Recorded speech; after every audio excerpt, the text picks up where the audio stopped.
The Psychopath Defends, Part 2. Hello, I'm H.G. Tudor. I continue my recollection of an event from a few years ago where a group of drunken men has approached the table at which I and my then girlfriend Tabitha, my intimate partner primary source, are sat. They had earlier caused me to believe that there was a threat to my control as a consequence of an unheard comment, a leer, and a pointed finger. This followed their attendants turning up, and all as a group coming towards our table. To understand my response to this, you must first understand the machinery of my mind. I am not driven by fear, nor in situations such as this am I clouded by anger. I can be given to rage, but it is extremely rare that it makes an appearance. Instead, my cold detachment of my psychopathy serves me well in the cold, clinical, logical assessment of what I am dealing with. I am not governed by an emotional response. I am governed by a logical one. In some instances, that might determine that I should depart the scene and leave the matters to others, for that would be what would best serve my interests. In others, an alternative response would be required. Whilst I recognize there is a threat to my control, it does not leave me shaking. It does not leave me tremulous of voice. It does not generate a sensation of weakness that I have heard others experience when faced by threat. Instead, I see the opportunity to assert dominance, an opportunity to harvest fuel, the most satisfying opportunity to dismantle my opponents with the precision of a watchmaker. In situations such as this, my psychopathy is very much a superpower, a lack of empathy that frees me to behave without remorse, a heightened awareness that reads every micro-expression, every shift in posture, every tremor of doubt. I am alive to these things, and I am the conductor. This group of fools that stands before me is the orchestra, completely unaware that they are about to play my tune. Alpha speaks first. His voice is a gravelly taunt. "Nice lady you got there, mate. Mind if we join you?" His tone is not one of a compliment, but is laced with mockery. He fixes his gaze with mine, and I recognize that he's challenging me to react. Beta chuckles, leaning closer. I can detect the whiskey souring his breath. The others hover. Their laughter, however, denotes a nervous undercurrent. They're waiting for the alpha to set the tempo. It may be the case that they are not entirely comfortable with the way that he behaves, or it may be the case that they have looked upon me and noticed that I have not responded in the way that typically those that the alpha seeks to bully do. I have not put up my hands in way of a disarming gesture. I have not shrunk back from them. I have not sought to move. Instead, I have simply sat there, meeting each and every one of them's gaze. I am regarding them, watching, waiting. I then decide a smile is called for, and I tilt my head, my smile unwavering, the calm before the strike. "Gentlemen," I reply, my voice smooth, my baritone distinct, my stentorian tones commanding. "I'm afraid this table is reserved for those with a modicum of refinement. Perhaps you'd find the bar downstairs more suited to your exuberance."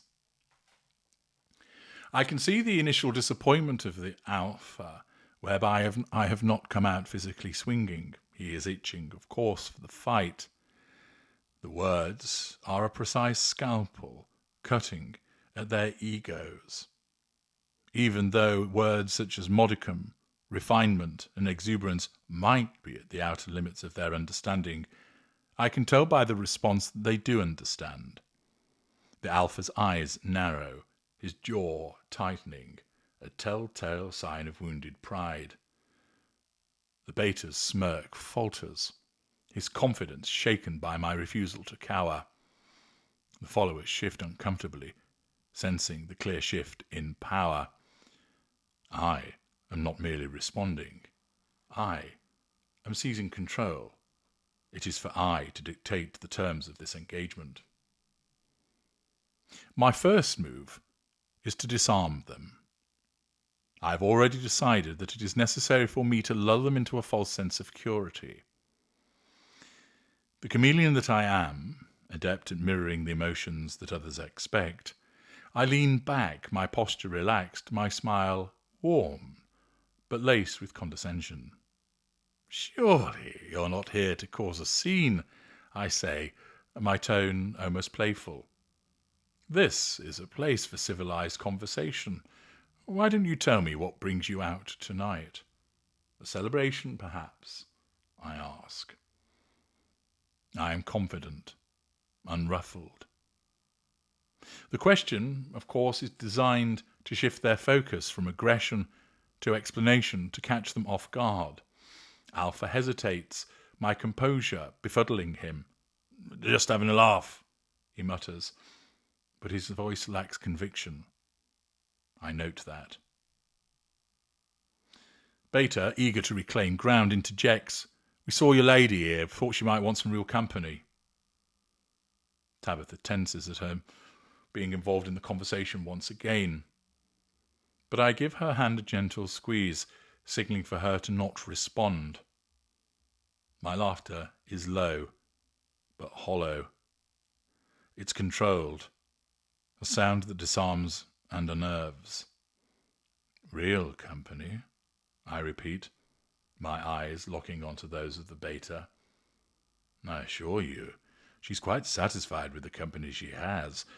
But now I'm intrigued. What makes you think you qualify?"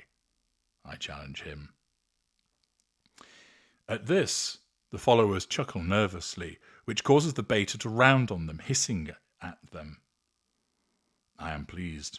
Already, I have struck a note of dissension amongst the group. They are unsure whether to align with what Alpha and Beta have to say, or if they would be better served demonstrating some form of allegiance to me as a consequence of my unexpected confidence. I can see that the Alpha is getting angrier. His face has started to redden. His ego is certainly bruised, but I know that he's not ready to back down.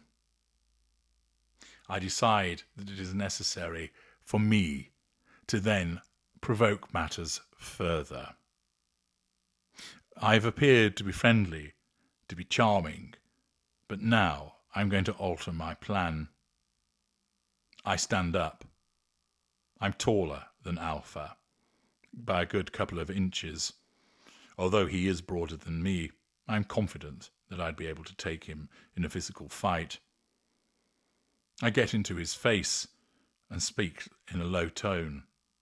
"You talk a big game, pretty boy," I said. He doesn't quite know how to take this compliment, for, to him, is it compliment or is it insult? He tries to speak, but the words aren't forthcoming. "Confused, are we? Do you not know what pretty means?" I say, mocking him. There is another laughter which is quickly stifled from one of the group.